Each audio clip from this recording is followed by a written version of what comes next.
Hello, friends. Welcome back. We are here today. We're a little late.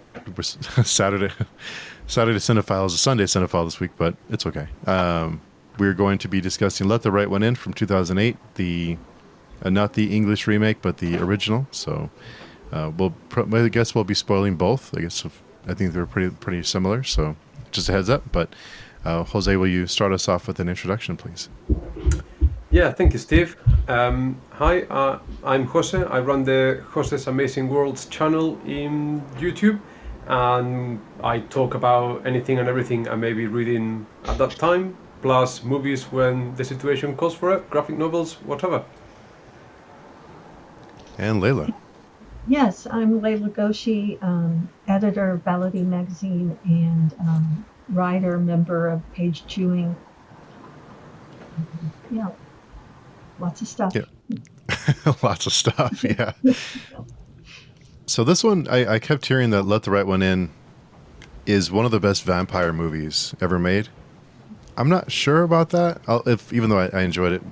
What are your thoughts on how this fits into, or where does this rank near the top for both of you on vampire movies? Leila, you take that one first. You know, I would say it's not the top, but really I can't say that, and now my mind is blanking on the last vampire movie. Not Interview with the Vampire, what am I trying to say?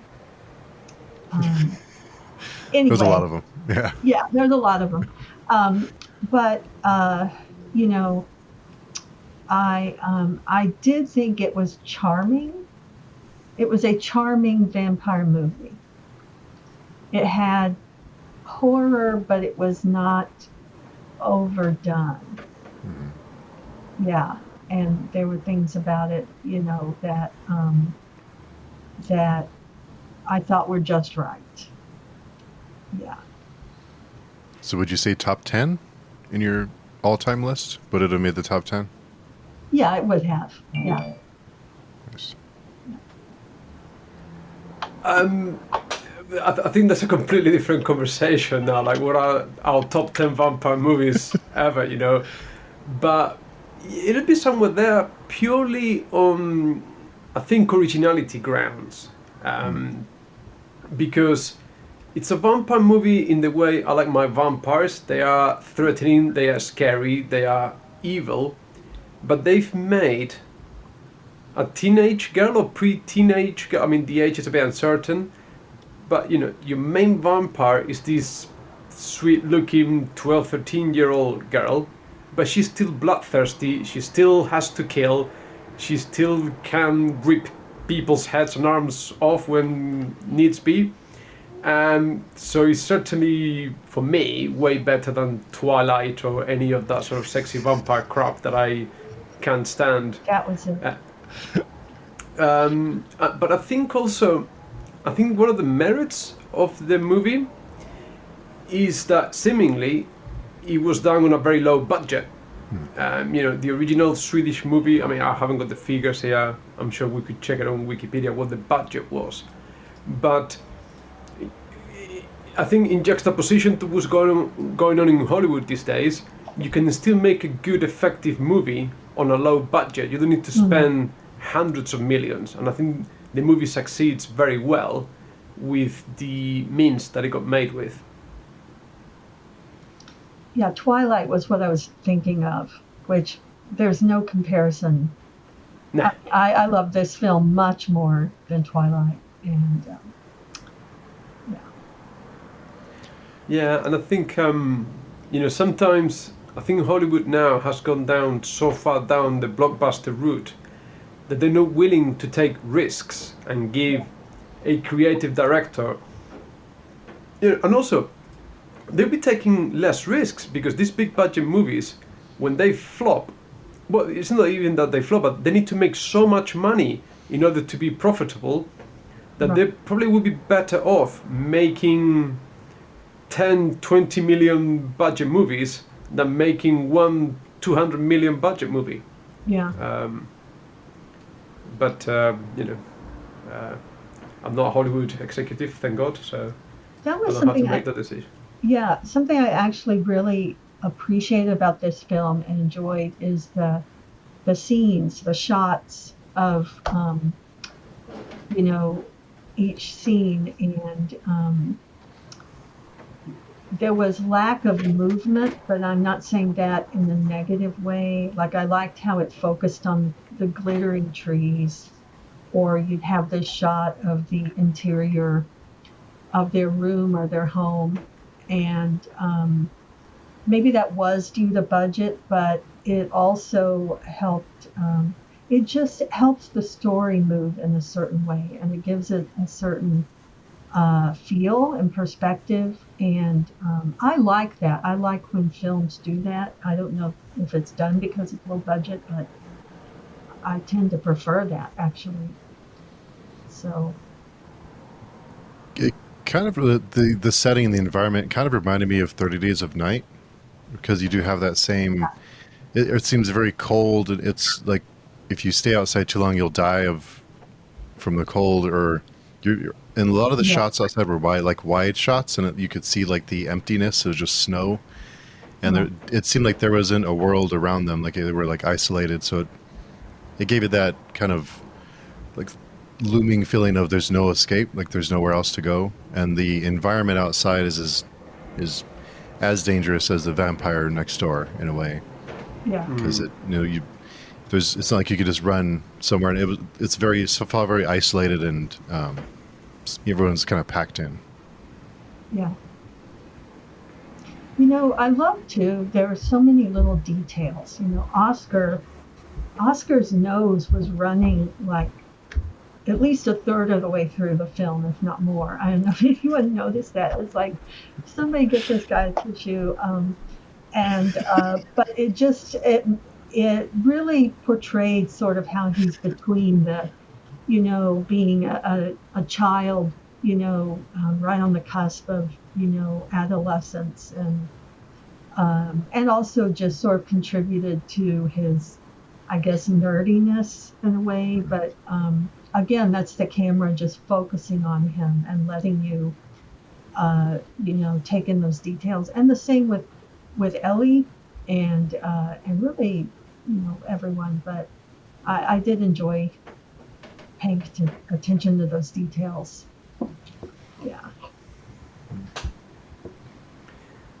Yeah, the one thing that sort of got to me a little bit is like all the adults seem, I don't know, just seem like a sort of like Steve mentioned already, like a fairly gloomy town where there's not much happening for anyone. Like all the adults do is sit down and drink beer and smoke, and don't seem to have generally very exciting lives, or that they got very little comforts, and it all boils down to, alcohol and stuff like that. This seemed like a very cheerful place. Yeah. And obviously not very nice. Oscar's being very heavily bullied at school, so it's like a fairly depressing setting. So yeah, I mean, all those things I have forgotten from the first time I watched it. Mm-hmm. And you've got that sort of comeuppance to, those bullies get more than what they deserve, isn't it? Yeah. Yeah. And I don't know, like, because I think, we've all been to school. I am a teacher, so you see sort of not necessarily very nice interactions between kids, but that level of violence and aggression that is portrayed in the movie seems like something from the 60s or the 70s, not something that would necessarily happen these days. Mm-hmm. Yeah, speaking of the time period, I wonder when this movie is supposed to be taking place, because the clothing and we don't get a whole lot of, it's limited what we see, but I wondered during the film if this was based on like the 70s or 80s, based on their clothes and but maybe it's just the what they wear. I don't know if it was supposed to be like in the past. Yeah, but it doesn't seem to be as sold as all of that, I think. But But you're right, some sort of indeterminate time. It could be somewhere in the late 70s, early 90s, maybe somewhere there. I don't know. I mean, there's certainly that lack of technology, isn't it? That's a great point. There was a poster in Ellie's house or her room. Did anyone notice it? Of it was a young woman, and I think a guy was on the poster too, but it looked like they were dancing, and she did have kind of a 60s, 70s look. But perhaps that person is someone well known in Sweden, though. It could be more of a local popular character, and I meant to look that up actually. I don't know if that detail's out there. Yeah, but they don't have. It doesn't look like they have the technology. So. Yeah. Was anyone bothered by the lack of explanation as to why there is a vampire? Like, she just is, and she's been looked after by this old gentleman, who they just move into town, next door to Oscar, but there's no background whatsoever. Did that bother anyone? Yeah. Well, in a way, I think in one sense, I think it gives her some mystery, and it sometimes what we think of is worse or more interesting than what they would tell us about it. So sometimes too much, sometimes less is more. But in this sense, I would like to have known at least like how she became a vampire or how old she was. A little bit more on who was this man taking care of her, because by the end of the film I wondered, was this another boy that she befriended and just took care of her his whole life, and then is this like a cycle that she does and she just replaces them with a young boy to take care of her? Because I wondered, like, why didn't she turn Oscar? But I guess it limits what she's able to do if she can't go out at night, and she needs someone during the day to do things for her. Yeah, I love that idea of it possibly being a cycle. How she easily let the older man go and helped him go, but she seemed to be willing to leave Oscar and was intending to leave Oscar, from what I gather, until she sensed he would threaten, and she came back and saved him. So it's kind of like nebulous what role Oscar's going to play after this. It's kind of like a love story, but she is always going to have the upper hand, I think, in terms of, violence. But then again, he has shown hints that he would not mind being more violent himself. The knife and thinking about revenge. There's also hope in that regard that he will join her in some way. But I think that raises an interesting point, in that, because she's not exactly, I mean, if she's not a likable character, she certainly isn't an unlikable character. But from what you've just expressed there, is she like just selfish and self-serving, and the reason she saves Oscar and the reason she befriends Oscar and the reason, is it ultimately a selfish act, like she needs a new carer, and therefore is she more evil than at first sight it may appear in the movie? Yeah. I can't hear you. Your mic's off, Steve. I was getting a drink of coffee and I forgot to turn it back on.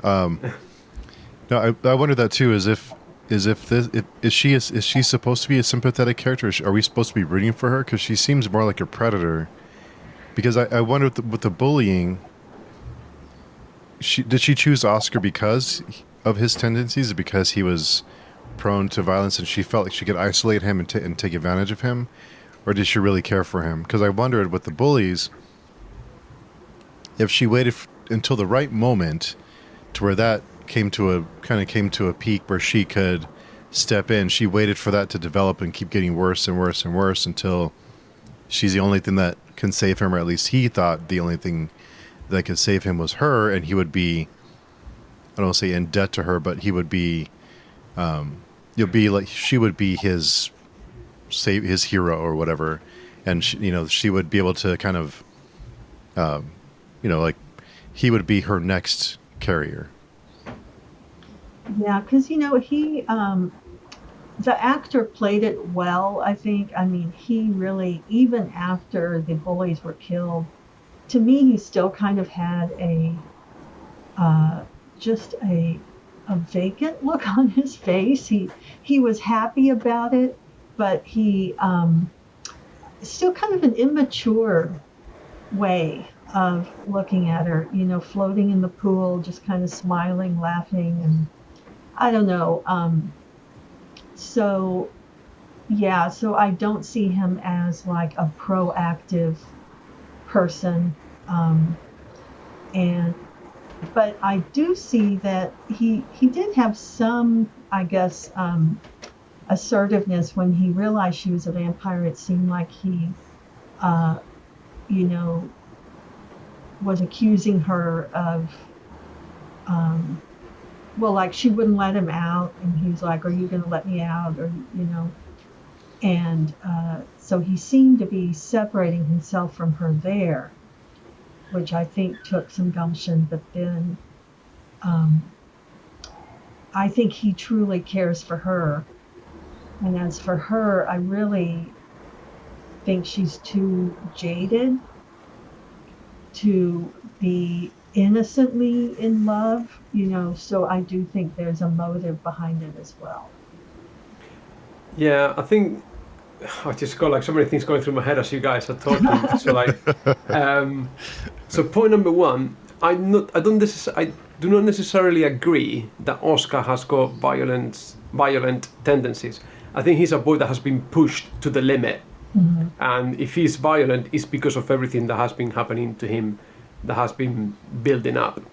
Mm-hmm. So probably, like by nature, he seems to be like a fairly sort of calm, quirky boy.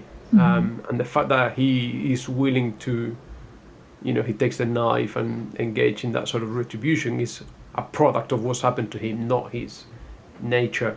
Then Layla just said, I don't think she's got like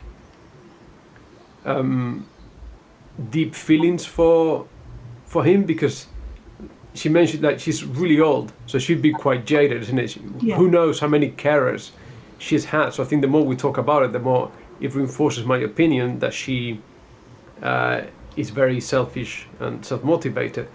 But it's that moment in the movie when she walks into his apartment without being invited, where he's still not sure whether she's a vampire or not, and she puts herself at risk because he hasn't invited, and then she starts sort of bleeding or whatever it is that's going to happen to her. But is that a calculated risk, or really is the movie sort of, is that her real, like, is she being honest there, and are we overthinking it too much, and actually there's a bit of a connection and some affection between them? Or is that a calculated risk she took to really hook him in and, make herself vulnerable so that he would fall for her all the way? Yeah, that's a great point. Yeah. So about the carer, the first carer, it seemed that he was also killing people to get blood for her. And I couldn't think of how that morally was, or if we're supposed to think that was morally better than her just going out and killing somebody on her own. So I just wondered what that was about, if you all took a different interpretation of what he was doing. At first I wondered if he was also a vampire, but that was just kind of more his thing. So is that a plot hole though? Because she's clearly capable of killing someone by herself and feeding herself. So yes, she might need a carer for sort of day-to-day things, because effectively she's only a girl. So to get money, somewhere to live, all that kind of stuff. But she didn't need him to go and kill people and collect the blood for her. So maybe there's a bit of a plot hole there on the script. The way that I kind of interpreted that is that he served her knowing that his time was limited, like he was expended, like he was disposable, and he was protecting her from someone seeing or from someone remembering what she looked like. So the way I took it was that he was doing these things to keep her safe and to keep her out of sight, like to not let anyone see her or suspect her or run her out of town if they find out. Like he did, he burned his face to prevent them from getting back to her. Wasn't because he has nothing to. I mean, he knew what was going to happen. He didn't expect to survive, so he maimed himself to protect her. Like it wasn't self-preservation; it was to protect her. So that's kind of the way I took it. I guess it seemed like he kind of accepted that role, and I wonder if Oscar will be that for her next. Yeah, I think there's high potential there. Oscar doesn't seem to have the strongest character. That's it. So he's not gonna. It doesn't look like he's gonna grow up to be someone that can stand against her. Although it's a very uncertain future. Like, what are they gonna do together? Just two kids on the run. What's gonna happen? Yeah. It's a long-term plan. After he had left her apartment, after he had discovered she was a vampire, he's going back to his apartment, and his mother is yelling at him for some reason. I didn't quite get.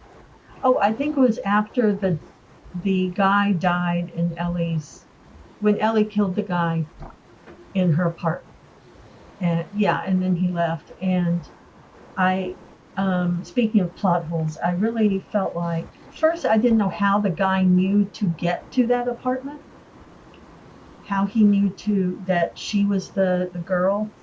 And then after Oscar leaves and goes back to his apartment, his mother meets him in the hallway and starts yelling at him. And I wasn't quite sure, did she hear the murder happening? What's going on here? So that was another section. It definitely it helped characterize Oscar as just being sort of a passive observer of all of this, just at the mercy, actually, of I guess the women in his life, and so I'm just wondering if you all caught either of that and wondered the same. What do you think, Jose? Do you have any thoughts on those? No, not really. I thought, because I can't quite remember, but weren't the guys friends? And didn't they live next door to each other or something like that? Or at the beginning when they move in, they are seen moving in? Yeah, I think when he helps them with their bags at the very beginning, and he's outside relieving himself, and he looks up and I forget his name, he's putting a cover on the window, and then he sees him later in the diner, and he invites him over, and I'm busy, I have to go. So he was avoiding everyone, and then he disappears because he's dead, but no one knows that it was him who was going to kill the kid and who maimed himself and ended up dying in the hospital or falling. So I kind of thought that this character was becoming obsessed with finding who killed his friend, and he was starting to look for clues and suspected like where did this person go? Maybe there's something to this. That's kind of the way I took it. And I suppose that if we're talking about that the action is taking place in a small town where everyone knows everyone, and then all of a sudden there's a death and a disappearance, that coincides with someone totally new moving in. Yeah. Maybe. I think that's a sort of relatively plausible logic step to take. Yeah. And I was confused too when he came home and his mom was yelling at him because I thought that's a strange. Because I thought at first that she knew that he knew about the person being killed, but I think it's because he was out that night because he snuck into her house or her apartment, and I don't think he was home that night. I think he didn't read he like snuck out and then he didn't come back home until later. So I think he was missing for a few hours, and I think that's why she was mad because I was confused at first, but I think that's why she was upset because if he was involved in a murder, I think she'd have a different reaction to that. But I wasn't sure why at first either. But I think it's because he was missing. Okay. That makes sense. So, is the movie not so much a sweet love story between kids, but a cautionary tale? I think it's a little of both. I would say more of a cautionary tale, just because this was an isolated child who was being bullied. I mean, I do read it from that perspective a little more. I think Oscar thinks he's in a love story, and that's what makes it so interesting, I think. Because you can kind of see it from both ways, but I do think, first Oscar was isolated and then this happened. But he does have, overall, Oscar does have his father is nice to him, The mom says something about, do I need to tell the school you don't have a father or something? But, he does have a father that's nice to him and takes him out and does things, so... but overall, I think he was vulnerable. Yeah, it's just like, it just reminded me because I think this morning my wife and I were talking about the things that you do or say when you're young in that sort of first or second love sort of situation, and how I said to her that, God forbid, if I found myself like having to date someone again or whatever, like I just don't have the energy or the interest anymore, because the things you say when you are dating someone for the first time or the first few weeks, and it's so dangerous because then, sorry to say, Layla, but women have got that tape recorder memory, and then 3 years later, but you said that you would this and that, and they would bring back stuff that you said with the full conviction of what you felt at the time, and obviously times change, and then later on you're whole accountable for it, but it is that sort of first love sort of thing that where there's no everything looks like utopia in that first love kind of thing. Like you've seen her kill people, you've seen her bleed spontaneously, you've seen her chop people's limbs off. It's a bit of a red herring, right? If you were dating someone, like maybe you would, but no, he's committed because it's the first time that a girl has shown any interest in him, whereas any 25-year-old or plus there would just run 3 miles the other direction. So that's so funny. Yeah. That's a great point. Yeah. It is, and I think it also not only a girl paying attention to him, but also someone who's saving him from him or helping him with his bullying issue. They do some really terrible things to him. Yeah, that's right. That scene where Layla, where they're trying to drown him, it doesn't look like they are trying to just scare him, isn't it? It looks like they're purposely trying to kill him there, or maybe you get the sense that this is just gonna go too far, that this is it's gonna tip over from bullying to an accident that no one wanted to happen. Because some of the kids that bully him,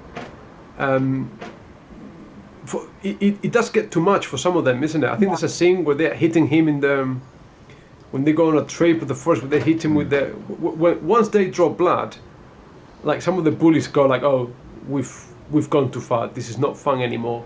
Yeah. Whereas the other kid and his older brother, they're like, no, we can carry on here. I thought that part was really well done and believable, that A lot of times bullies in a mob are just as weak as the person they're bullying. They're just joining the side where they're protected, and so I thought that was reasonably realistic. I did like that Oscar got at least one good whack in on his main bully, you know. So so Oscar's got some spunk, but and that's why too. Besides the knife, I felt like, well, maybe there's room for him to join her, but really, overall, he's still more of a follower. Because would she have been able to, I don't know if a snare is the right word, but to have that kind of relationship with a less socially awkward kid? Or was she predatorial in that way? I kind of see her as a predator. As I don't think she necessarily cares about Oscar. I think she does. I mean, a little bit of. I think when you get to who knows how old she is, I think reality changes for you, and you see things. You don't really see people as people because they're going to come and go, and you're still going to be around. So I don't see her as someone who necessarily cares about Oscar. I think she cares about what he can do for her. Because I think if she really wanted a companion, she would turn him and try to find someone else. So, but I don't think she will, because she needs that. She needs to be appealing in that way to bring someone in a sense. And I guess the younger she finds them, the better, because then they'll serve her for longer. That's kind of the way I don't know. I mean, I don't see her as she's kind of the antagonist in a way, I think. I see her that way. There are a couple of things that make me wonder. One, it did seem that she was trying to distance herself from Oscar. Like first he cut his hand to do like a blood pact with her, and she chased him out. And then she was going to leave town, but then came back to save him. But then even that, like I've said before, she has the upper hand, I think. So, because he's not able to save himself yet. So he can't save himself from her. But I think it goes back to the earlier question, and I think it is open to both interpretations. Is it a sweet love story, or do you take the more stiff, grim, dark, cynical view, and it's all calculated and manipulation from her side? No, I'm going to be honest here. I'm leaning more towards she is a predator and she has played this really well, but I suspect that some people, a lot of people, however, whatever percentage of people can walk away with the love story interpretation and be fine with it. I think it's sort of relatively open to both sides. I think that's what makes it more interesting too. Yeah. Oh, definitely. It makes you kind of reflect on, different human behaviors. But I wanted to mention 2 or 3 of my favorite moments. One was the cat attack, which I loved. And the other was when they sawed the guy out of the ice. I'm sorry, but where his hands and legs are sticking out. I'm like, what is this? So I'm not sure if that was either one was intentionally humorous, but that was just wonderful. I just loved them both. And the third one was when she climbed the exterior of the hospital, and that was just enough weirdness that there's kind of a little thrill there. It showed her supernatural side. Yeah, and I thought it is obviously special effects, but I think they're fairly well done. Mm-hmm. Because, like you said, it looks kind of weird and supernatural, in the same way when she attacks the man under the bridge, Yeah. and it's obviously done in the dark so that you save on special effects and all that stuff, but I think it's effective. And I just got on the Wikipedia. The movie was made for $4.5 million, which is nothing, isn't it? It's the least you could possibly ever pay for a movie, and it made $11.2 million, which is almost 3 times its budget, with probably zero promotion and zero publicity. So, And now like I was saying before, I think studios should take more chances like this. Oh, I definitely think so. And that's why I was saying, this whole Hollywood, boycott or whatever's going on. I'd love to see people just do more self-produced, indie type stuff, because this was a wonderful story, and it focused in on the essentials of telling the story, which made it interesting. Yeah, I think some less is more. I think a lot of the more popular movies as of late have been big budget cities blowing up and everything. But you don't need all that to have an effective movie. Just like you said, Layla, her climbing up the wall was creepy, and it was just enough to kind of creep you out. Like, wow, that's really, and it's in the distance, and it's. So you don't need to have this over the top, special effects all the time. I think even the cat attack, I think that was probably the most they spent on special effects is the cats. So yeah, that was really neat. And her reaction. What did both of you think about her asking to have the drapes drawn or the curtains opened and burning? You mean the woman, the woman that was infected? Yeah, I thought that was interesting because I did not have the impression that Ellie had a problem with the sunlight. I mean, she was seen at night more, but that really wasn't played up until, but with the woman who's infected, yes. And I did enjoy that. I guess that's another great scene where she just bursts into flames. And the doctor is just standing there horrified. But it fits within, the genre of it. It made perfect sense. It just made me go back and think now, were we really shown that with Ellie? But then it makes sense that she was mostly active at night. So. Yeah, the only thing it will make me think about that is like, did this lady know that she was becoming a vampire? Like, is that how do you know that that's what's going to happen to you and that the light will kill you? Like, I don't know. That left me a little bit.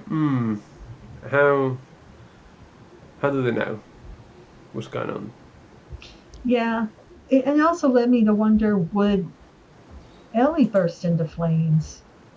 But I might need to watch it again. Maybe there were things I didn't pick up on the first time.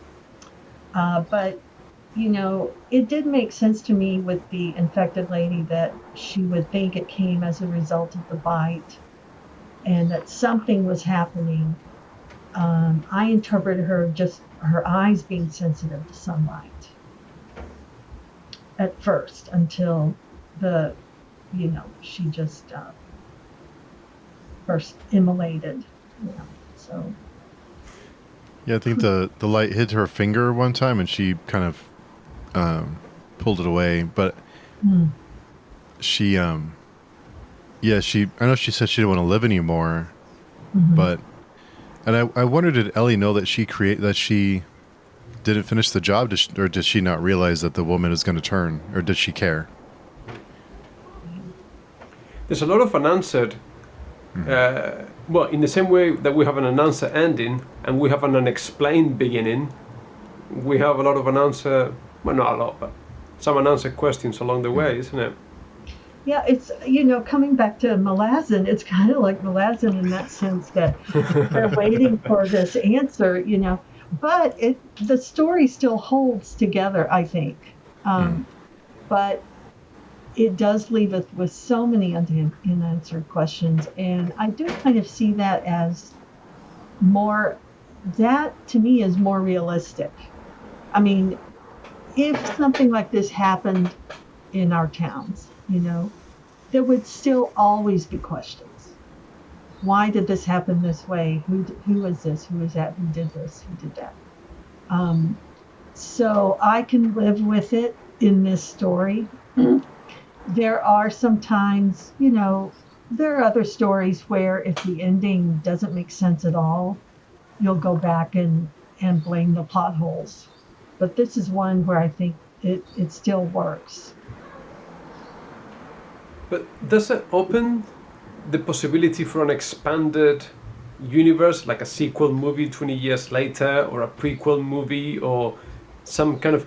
Was that intentional, or was it just a one-off? And I mean, because I think now talking about it, the potential is there for a sequel and a prequel, and maybe novels around it. I don't know. It seems like the world could be expanded upon. Yeah, I agree. I mean, I would watch a continued story just of Ellie, or both of them together, but definitely I think she's a compelling character. Yeah, a prequel would be great. Even just when she met the first man who was taking care of her, or when she was turned, or just her life. I'd be interested in that. Well, actually, sorry to interrupt you there. The original book, which is from 2004, which is what the movie was based on, the author wrote a short story exploring what happened to Oscar and Ellie after they got off on the train. Oh, really? It's called Let the Old Dreams Die. All this information is on the Wikipedia, so yeah. Have to check that out. Oh, that might answer some of our questions. Yeah. There you go. And it's that is part of the lyrics of the Morrissey song, because I was looking this all up, prior. I went back and listened to the Morrissey song, which apparently was an inspiration for the title, at least, if not the story. So that title you just said, Jose, what is it? Old Dreams Die. I think that's in the lyrics too. Yeah, possibly. Yeah. Possibly. But it doesn't sound like a very promising end to their relationship, if the old dreams are gone. But maybe. I might want to look into it if it's just a short story. Yeah. Yeah, there you go. There was a scene... I'm sorry, Jose, go ahead. No, sorry. I was just going to make some, flippant comment that there's nothing you cannot find on the internet these days. But, yeah. But there was one scene that I was really confused about. I didn't know if either of you had thoughts on it. Is when he was visiting his dad and his friend comes over. It seems like he and his dad are bonding, and then the friend comes over, and it seems they pull out like the vodka or whatever they're drinking. I wasn't too sure what that scene was supposed to tell us about the dad or Oscar or their relationship. It seemed I was a little confused. The way I interpreted it, and I obviously could be wrong, because the parents were divorced or separated or whatever, and is that potentially that the dad was homosexual and that was the boyfriend? I think that was, to me, that was like instantly where my mind went to. But, again, it's not explained. It's another one of those things in the movie left open to interpretation. That's how I interpreted too. And one reason is, Oscar's dad is not like the guys hanging around the beer hall or wherever they were. When we meet Oscar's dad, I'm like, he just seems like someone who'd be living in, I don't know, he's living on a farm, but he just presents himself as someone living in a more cosmopolitan environment than their small town, and so definitely that they have portrayed a difference, a big difference between Oscar's dad and the rest of the guys that just hang out. So, and then when the friend came over, that's how I interpreted it too, that the friend was a boyfriend. But again, I think they're leaving that open, like everything else, they're leaving that open to interpretation. What do you make of that, Steve? That's kind of where I went to with it. I thought because, okay, so the parents are separated or divorced, and then the friend comes over, and didn't seem like a platonic friendship to me. It seemed like there was something else there, and it kind of felt like that was one of the things that set Oscar over the edge to be open to running away with Ellie. Is kind of like his dad chose, whether it was a man or a woman or whatever it was, kind of like he chose this over Oscar, or this over Oscar and his mom. So I kind of felt like he felt abandoned by his dad, and he was farther down the priority list for him, because he kind of, when his friend came over, or when his boyfriend or whatever came over, it seemed like he kind of ignored him after that. Like they were doing something, and he's okay, well, we're going to go and do this now. And kind of like he forgot about him when his partner came over. Yeah, that's a great point, because like I was saying earlier, I felt that even after that happened, I didn't feel that Oscar had a negative relationship with his dad, or negative, attitude toward his dad. But that did, I had even forgotten about that. That did make me think, well, maybe that's why, his parents aren't together, and that's just a source of instability for any child, to have sort of a broken family. Mm-hmm. Yeah. Yeah, I don't know if, and I'm only asking the question, is that just an easy cliche that kids that come from a broken home are more vulnerable? Because, I mean, this day and age, particularly in the US, you guys, the rate of divorce is just, I don't know, there's more divorced people than married people now. And, if every kid that came from a broken marriage was messed up, I think we will have way more issues than we've got. I think, unfortunately, divorce and broken marriages are so common today, and I don't necessarily see that as a teacher. I've got so many students who live with grandparents, so 1 week with mom, 1 week with dad, or whatever, and they just carry on with their lives. I don't know if it's an easy cliche to tag on to an explanation or a reason for Oscar's awkwardness.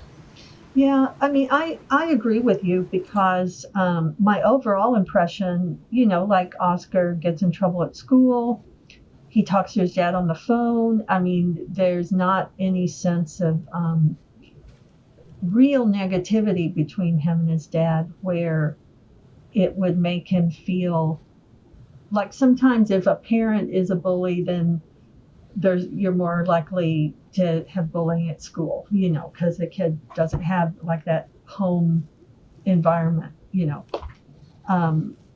So overall, I don't see the dad or the mom really as a source of all of Oscar's problems. I think part of it is his personality too, So because I don't know. I'd have to think about that a little more, but overall I have a fairly positive view of both the mom and dad. Yeah, I kind of took it as the setup for Oscar and his background on he already felt somewhat abandoned by his dad, whether his dad abandoned him or not, and his mom seemed angry and a little bitter, maybe because of the marriage ending.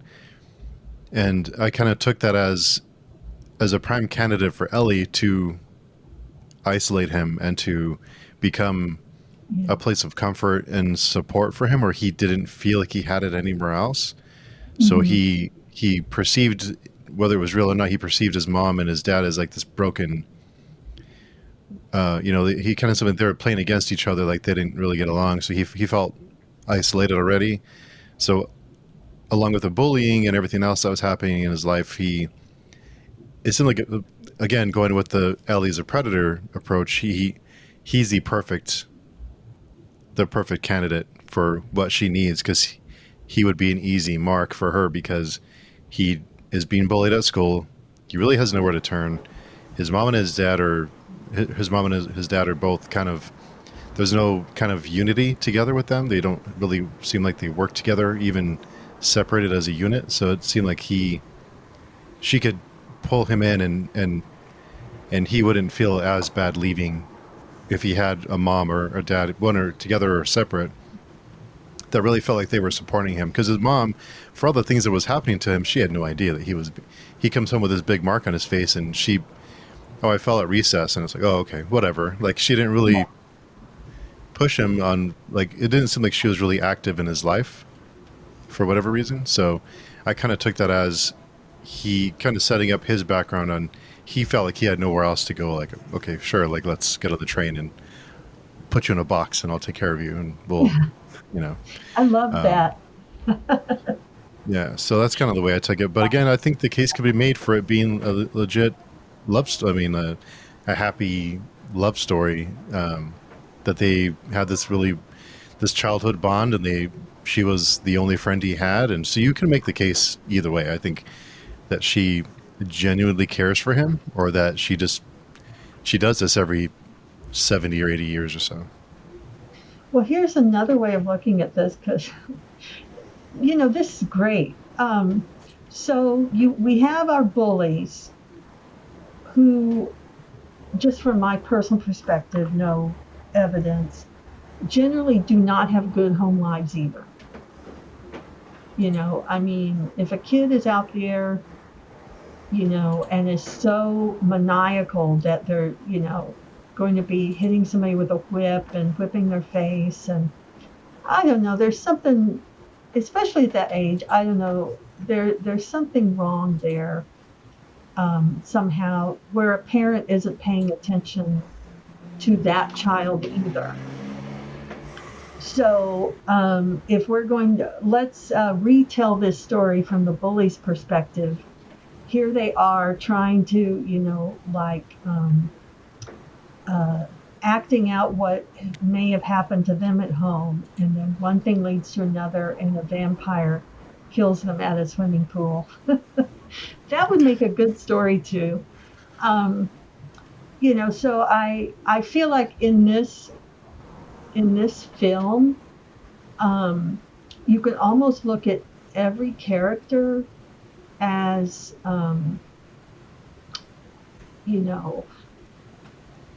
there's no rational character.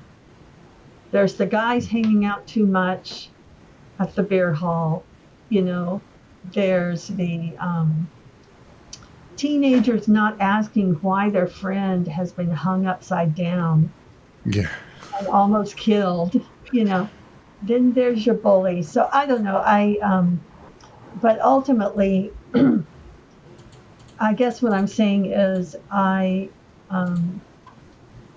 think there's room to say every one of those kids weren't being paid attention to. Yeah, Jose, what do you think? No. It's because it's a recurring conversation with my wife, and it's always, rightly or wrongly, I always go back down to personal accountability, and that you choose to do the things that you choose to do. Mm-hmm. And some kids come from a broken home and they're the nicest kids I've ever met, and some kids come from a broken home and they are a-holes to the nth degree, right? Right. So not everyone is affected in the same way by the same circumstances, and I appreciate that. But ultimately, at some point, you are the one that chooses to do what you're doing. No one is forcing you to be a bully. Your parents are not telling you to go out, and I understand that you take your frustrations out on other people, but giving us more background on those kids would be like trying to get us to empathize with them, and that's just one step closer to justifying what they're doing. And sometimes the road to forgiveness goes through understanding, and I'm not willing to embark on that road, because I think that some things are just not okay, and I don't care what happened to you, what led you to those circumstances. Yeah, I understand desperation, I understand all those things, but there's right and wrong. And I, call, my lack of empathy, accuse me of, all that kind of stuff that my wife often does. But, I am guilty of that. Yeah. So, I mean, that as far as the story, that's, to me, was just a thread of interest, that did they deserve to be killed in that way by a vampire, since they were kids, just doing dumb kid things, and also weren't being watched by their parents either.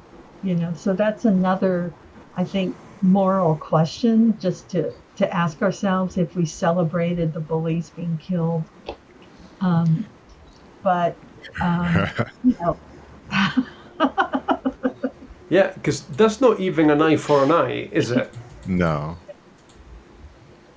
Yeah. So I don't know. I mean, I'm just throwing it out there as a question. And I do believe, though, I think personality also plays a big role in, how we respond to things. And so I think you're right, Jose, that, kids from broken homes can be the nicest kids, and vice versa. Kids with very involved parents can be like bullying kids too. That's true. I was surprised they killed all the kids at the end. I was surprised they all were killed. I thought the older brother, I was fine with him, his arm floating in the pool, because I kind of felt, I don't want to say I felt bad for the kid, the ringleader that was Oscar's age, because he's a little asshole too. But he when his older brother, it seems like he's repeating what his older brother was doing to him. So I kind of felt like the older brother, I think, I was like, okay, well, I'm fine with that. But the other kids, I kind of like, wow, they went, like, I was surprised. They did leave, I think, one alive, the kid who was crying, and they killed the other two. So do we celebrate that? Is that something to sell? I mean, I don't know. I mean, I could see, like, killing the brother and, like, draining him of his blood in front of them. I think that'll set them straight. I don't know. If that won't scare you, I don't know what will. But so again, like a million thoughts going through my head. But again, it's human nature, isn't it, that you will cheer the brutal killing of someone that, like I said, it's not even eye for an eye. The punishment is 10 times worse, whatever they were doing. So I think human creatures are capable of the best and the worst. And then, totally unrelated, but how effective is that arm falling in the water, as opposed to showing you the monster ripping the arm off? Because did you guys expect to see the arm falling into the water like that when you got that camera shot and the water? I expected a few drops of blood or something, but I loved the arm. I loved it.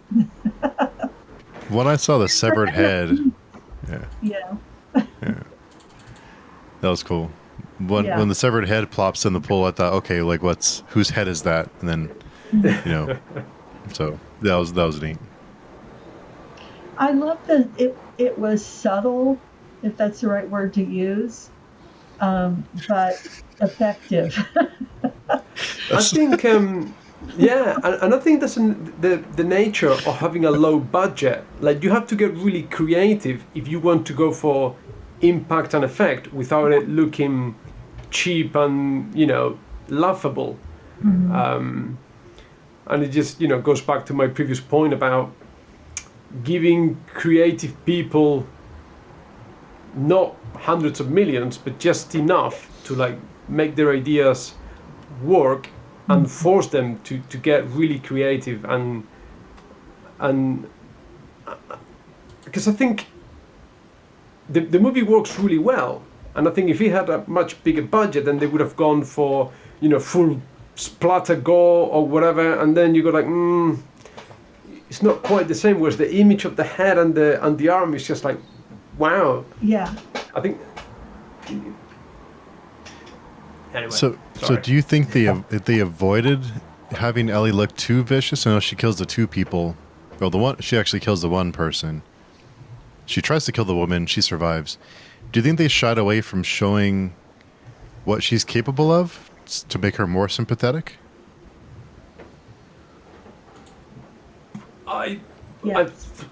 Well, I think there's two reasons there. I think you are meant to like her.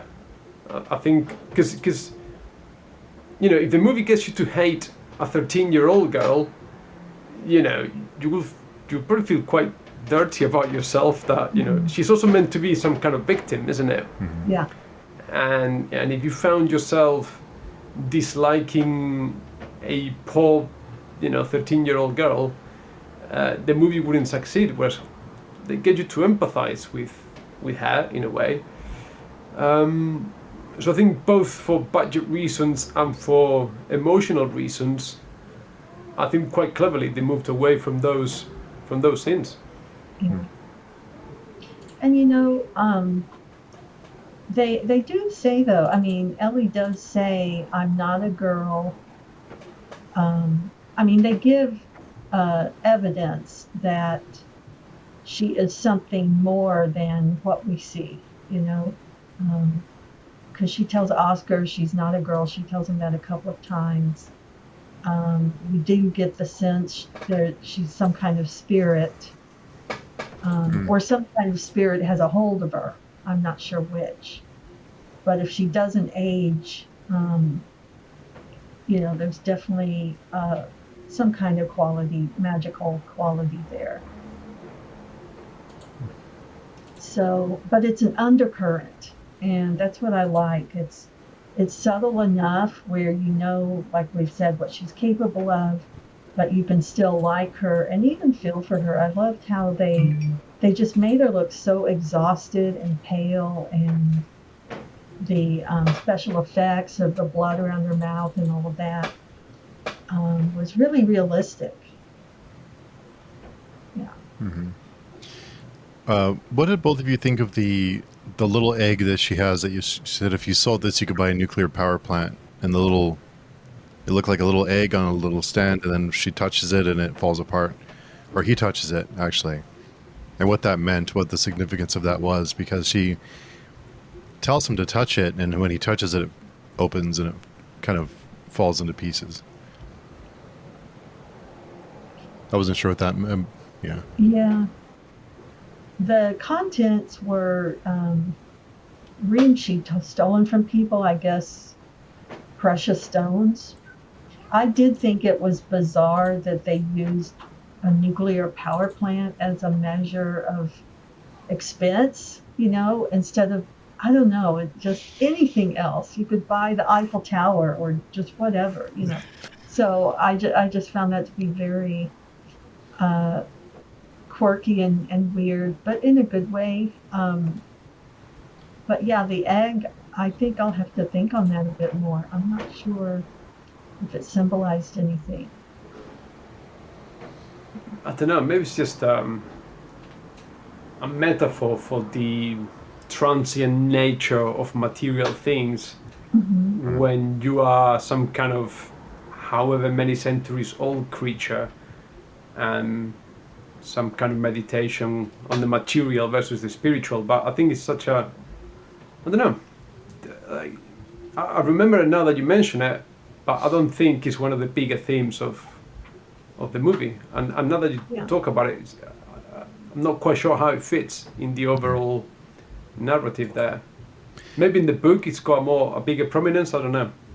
Yeah, it was a really quick scene. I think if anything, it might just be like revealing secrets. Like she asked him to touch it, I think right about the same time that he realized she was a vampire. So maybe If there was any symbolism, that might have been it. I kind of wonder now, thinking back on it, as if him touching it and it falling apart was a sign that he was a suitable candidate for her. I don't know. I mean, not a whole lot given to us in that scene, but I think, like you said, kind of sets the stage for. She does have money. She does have. She takes rings and gets money from the people that she kills. So she's not starving. Well, I guess she doesn't need to eat, but she has means, and there's kind of gives the idea that there's more around her and the vampires in general. Maybe, like you said, Jose, maybe to expand on that later. Kind of setting up for maybe possible stories later, or maybe it's in the short story. Yeah, or maybe it's what do you call it? Foreshadowing how the future may pan out. That all eventually will end up crumbling down. Yeah. Because surely looking after a vampire, that cannot end well. It's kind of be a recipe for a happy life. Yeah, yeah. I want to remark on the use of Morse code. I thought that was just a cool little element in the story. How they're communicating, without words. How there's like another, they're connecting on different levels, different means of communication. So nice little details. I love the poodle, the white poodle. Does anybody remember that? I was like, oh no, right in the beginning when, or close to the beginning when Ellie's carer hangs someone upside down to kill them, and somebody's walking their bright white poodle. I'm like, what is this? I'm kind of surprised he didn't kill the dog. Yeah, I was expecting either the dog to get killed or just have this massive blood dump on the dog because it was so white. But there is good reason for that. Because, again, back to human nature, he kills a man, no one cares. You kill the dog, everyone gets upset. Right. Yeah. That's exactly right. I was more worried about that dog at that moment. There you go. Hanging upside down on that tree. It's like textbook movie writing, isn't it? You want to make a character unlikable, get him to kill a puppy. That's it, Doesn't matter how much he gives to charity later or what he does later. He's the bad guy. You can kill 100 people in a movie. So long as you're petting a cat, you're right. Yeah. And the cat scene was heartwarming too. Those cats will, take care of business. So. Yeah, they don't play around. They were pretty vicious. That was pretty funny. Yeah. So they were, I think that's what made it fun for me. It's got creepiness. It's got the gore. It's got the ambiguity. It's a good story. And there were just what I thought were some hilarious moments, So it's a good film. Yes. Yeah. I would say it's certainly effective and it's technically well executed for... you could clearly see that it was a low budget movie, isn't it? It's not great. It's all very much filmed on location. All the sort of action pieces are done in really dark light or at night or whatever, but it works, and that's what it doesn't look cheap, and that's great. Yeah. Yeah. Yeah. So I think we're all I think we all enjoyed it. I think it's safe to say that we all. Yeah, it's a thumbs up. Yeah. So, circling back all the way to the beginning then, Steve, and I don't know, just have a quick brainstorm. What other vampire movies would you chuck in there that are better than these, or that you would sort of recommend? Off the top of my head, I think Interview the Vampire is underrated. I like the book, but I think the movie is really good. I like that.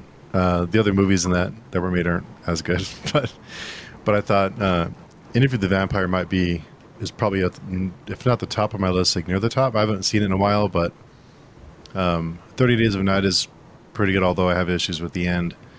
What else is really good? I'm trying to think. Of course, now that you asked me, of course I forget, but that's kind of what comes to my mind off the top of my, immediately.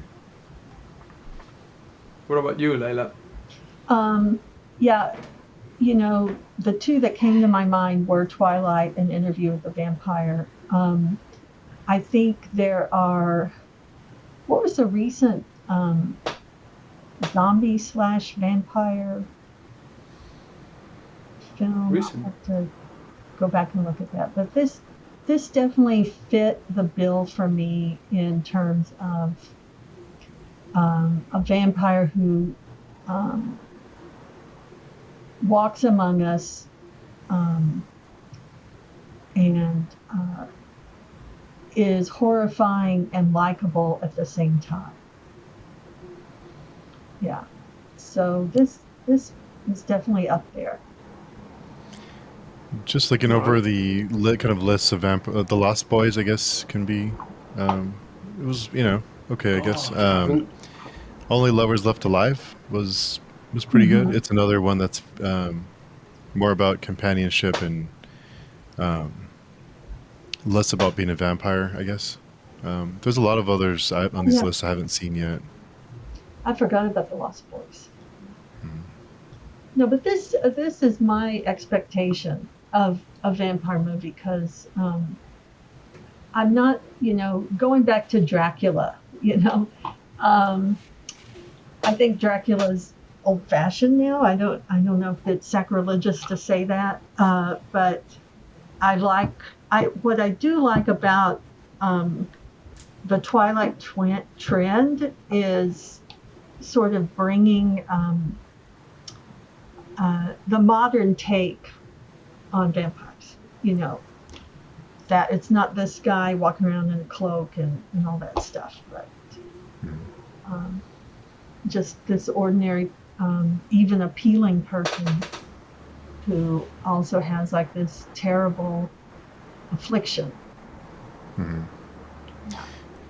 couple others on this list. I'm not sure if you guys have seen Daybreakers with Ethan Hawke. That was pretty good. There's another one that doesn't get a whole lot of attention. Is Stakeland from 2010. I'm not sure if either of you have seen that one.